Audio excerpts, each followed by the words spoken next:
আজকে যেহেতু আমার অফিস ছুটি, তাই রান্নার দায়িত্বটা আমাকেই নিতে হয়। কি রান্না করব ভেবে ভেবে চলে গেলাম মাছের বাজারে। আমেরিকার মাছটা আমার বরাবরই একটু পছন্দের, তাই আজকেও আমি আমেরিকা মাছই নিয়ে এসেছি।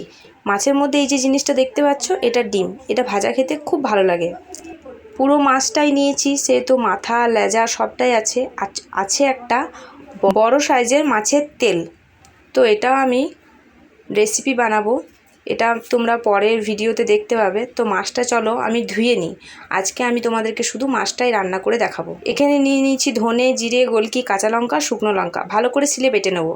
মাছটা ধোয়া হয়ে গেছে। এবার নিয়ে নিয়েছি নুন আর হলুদ, ভালো করে এটাকে মেখে নিতে হবে। কড়াইয়ের মধ্যে তেল দিয়ে সব মাছগুলো এপিট ওপিট করে ভালো করে লাল লাল করে ভেজে নিতে হবে।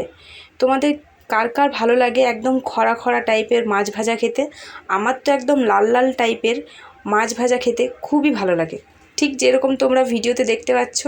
তারপর লাস্টে দিয়ে দিলাম মাথা, লেজা, এগুলো সব কিছু ভেজে নিয়ে ভালো করে তুলে নিয়েছি। তারপর দিয়ে দিয়েছি একটা তেজপাতা আর কেটে রাখা পেঁয়াজ, ভালো করে ভেজে নিয়ে একটা টমেটো, সেটাও পেস্ট করে দিয়ে দিয়েছি সিলে বেটে রাখা যে মশলাটা, সেটা দিয়ে দিয়েছি। পরিমাণ মতো নুন আর হলুদ, এটাকে ভালো করে কষাতে হবে। কষানো যখন কমপ্লিট হয়ে যাবে, দিয়ে দেবো এটার মধ্যে গরম জল, যতটা পরিমাণে ঝোল খাবো ঠিক সেই হিসাবে।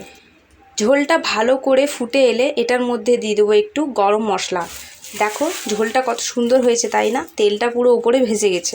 ঝোলটা ভালো করে ফোটানো হয়ে গেছে। এরপর দিয়ে দেবো মাছগুলো দিয়ে ঝোলটা বেশিক্ষণ ফোটাবো না, তাহলে কিন্তু মাছগুলো খুব একটা নরম হয়ে যায়, আর নরম হয়ে গেলে বেশ ভালো লাগে না।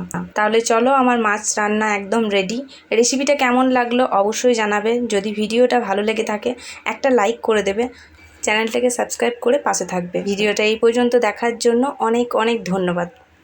তাহলে চলো আজকে এই পর্যন্তই, টাটা, সবাই ভালো থাকবে। এবার এই মাছের ঝোল দিয়ে আমি খাবো ভাত। টাটা।